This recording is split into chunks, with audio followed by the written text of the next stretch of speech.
সংসদ নেতার কথা বলেন, ওনার বিরুদ্ধে অভিযোগ যেটা করা হয়, উনি কথা বলতে পারেন না, উনি কথা বলেন না, উনি চুপ থাকেন, পেছন থেকে ওনার কথা বলে। আজকে উইদাউট স্ক্রিপ্ট উনি যে ভাষায়, যে সহমর্মিতার ভাষায় উনি বলেছেন যে এই চেয়ারটা অনেক গরম, আমি বসলে আমার গরম লাগে। It's a game of throne. মানে আমি যেটা বুঝতে চেয়েছি যে এই চেয়ারটা হচ্ছে একেবারে থ্রোন, অর্থাৎ কাটায় ছুরিতে পরিপূর্ণ একটা, মনে হতে পারে অনেক আকর্ষণ, কিন্তু এটা আসলে অনেক দায়িত্বের। বাংলাদেশে আমার একটা কথা বলি, ওস্তাদের মায়ের শেষ রাত্রে। সো আজকে আপনি নাহিদ ইসলামের কথা বলছেন, তো আমি আলাদা করে কার কথা বলবো? আপনি বিরোধী দলীয় নেতার ভাষণ শুনেছেন কিনা? আপনি সংসদ নেতা তারেক রহমানের ভাষণ শুনেছেন কিনা?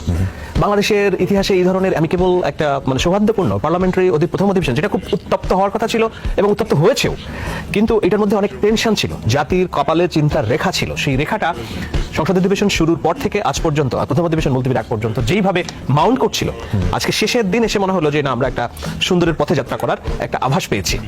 নাহিদ ইসলাম খুবই স্পষ্টভাবে, খুবই চমৎকারভাবে বক্তব্য দিয়েছেন। আমাদের যে হতাশা, এটা তো তারা বলবেনি, না হলে তো তাদের পলিটিক্স থাকে না, রাজনীতি থাকে না। সো আমি খুব ইতিবাচকভাবে, কিন্তু বলার জন্য বলা না, আপনাকে পজিটিভ দিকটাও দেখতে হবে। গত 1.5 বছর ধরে 5 আগস্টের অভ্যুত্থানের পর থেকে বিএনপির বিরুদ্ধে যে কালিমাটা লাগানোর চেষ্টা করা হয়েছে, যে আন্দোলনের সাথে বিএনপি কোনোদিন সম্পৃক্ত ছিল না, তারা না করেছে। নাহিদ ইসলামকে এনসিপি জামাত তারা জুলাই আন্দোলনের ইমাম বলে, ওই সময় তো তিনি প্রধান ছিলেন, আমরা তো তার ওই নেতৃত্বে এই কাজটা করেছি, কারণ তখন তো মাঠে রাজনৈতিক দলের পরিচয় ছিল না। তিনি আজকে স্পষ্ট করেছেন যে ওই সময় বিএনপি মহাসচিব যে বলেছে এই আন্দোলনের সাথে আমাদের সম্পৃক্ততা নেই, এটাই স্ট্র্যাটেজিক, এটাই পারফেক্ট ছিল। কারণ আমি ব্যক্তিগতভাবে, আমাকে ডিজিএফআই, এনএসআই এমন কোনো সংস্থা নেই যে আমার মুখ থেকে একটা কথা বের করার চেষ্টা করে না যে এটা বিএনপি জামাতের আন্দোলন স্বীকার করে।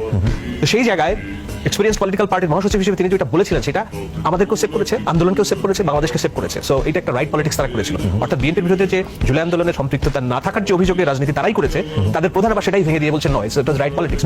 আপনি সংসদ নেতার কথা বলেন, ওনার বিরুদ্ধে অভিযোগ যেটা করা হয়, উনি কথা বলতে পারেন না, উনি কথা বলেন না, উনি চুপ থাকেন, পেছন থেকে ওনার কথা বলে। আজকে উইদাউট স্ক্রিপ্ট উনি যে ভাষায়, যে সহমর্মিতার ভাষায় উনি বলেছেন যে এই চেয়ারটা অনেক গরম, আমি বসলে আমার গরম লাগে। It's a game of throne. মানে আমি যেটা বুঝতে চেয়েছি যে এই চেয়ারটা হচ্ছে একেবারে থ্রোন, অর্থাৎ কাটায় ছুরিতে পরিপূর্ণ একটা, মনে হতে পারে অনেক আকর্ষণ, কিন্তু এটা আসলে অনেক দায়িত্বের।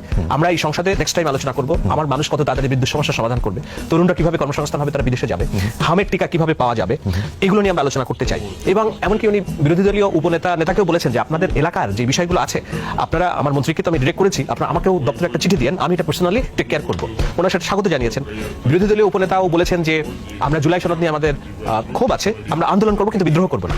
কিন্তু এই মেসেজটা কিন্তু শুরুর দিকে ছিল না, তারা বিদ্রোহ করবে বলেই ঘোষণা দিয়েছিল, 7 দিনে ফেলে দিব, 10 দিনে ফেলে দিব, আবার বিদ্রোহ হবে, আমি গুলির মুখে যাবো, এই ধরনের কথাবার্তা আমরা শুনেছি। সেই জায়গায় আমি বলছি যে যেই উত্তাপ নিয়ে শুরু হয়েছিল যাত্রা, সেই যাত্রা যে আপাতত একটা শেষ, যেটা আমরা দেখলাম প্রথম অধিবেশন, হয়তো সেকেন্ড অধিবেশনে আরো একটা কন্টিনিউশন হবে, কিন্তু এতটুকু যে অর্জন, এটাকে আমি মনে করি আমাদের চিন্তা, কপাল থেকে চিন্তার রেখাটা উঠে গিয়েছে। এবং মানুষ যেটা চায়, স্ট্যাবিলিটি, কনফিডেন্স মানুষের চলাচলে, অর্থনৈতিক কর্মকাণ্ডে, সেটা আজকের সংসদের পর থেকে অনেকখানি বাড়বে বলে আমি মনে করি, এবং সেটার জন্য কৃতিত্ব প্রত্যেককেই আমি দিব। অন্যান্য কথাবার্তা